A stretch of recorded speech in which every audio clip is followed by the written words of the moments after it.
ময়মনসিংহের ভালুকায় সড়ক দুর্ঘটনায় এক নারী চিকিৎসাধীন অবস্থায় মারা গেলেও বেঁচে আছে তার 1 বছর বয়সী শিশু। সেই মায়ের নিথর দেহ এখন পড়ে আছে হাসপাতালের মর্গে। দুর্ঘটনার দিন মায়ের বুকের উপর শুয়ে কাঁদতে দেখা যায় 1 বছরের শিশুকে। আধো আধো বুলিতে মাকে ডাকলেও কোনো সাড়া নেই মায়ের। শুক্রবার রাতে ময়মনসিংহ মেডিকেল কলেজ হাসপাতালের জরুরি বিভাগের এ দৃশ্য দেখে চোখের পানি ধরে রাখতে পারেনি কেউই।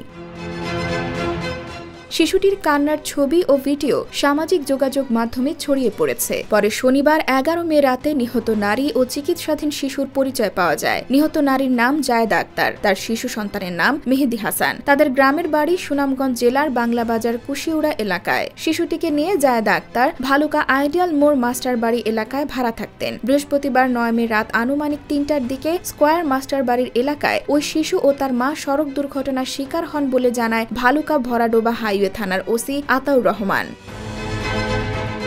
তিনি বলেন, 999-এ কল পেয়ে পুলিশ ওই শিশু ও তার মাকে আহত অবস্থায় উদ্ধার করে ভালুকা স্বাস্থ্য কমপ্লেক্সে নিয়ে যান। অবস্থার অবনতি ঘটলে চিকিৎসকরা ময়মনসিংহ মেডিকেল কলেজ হাসপাতালে পাঠান। পরে শুক্রবার রাত 8:30টার দিকে ওই নারী মারা যান। শিশুটি এখনও হাসপাতালের 26 নম্বর ওয়ার্ডে ভর্তি আছে।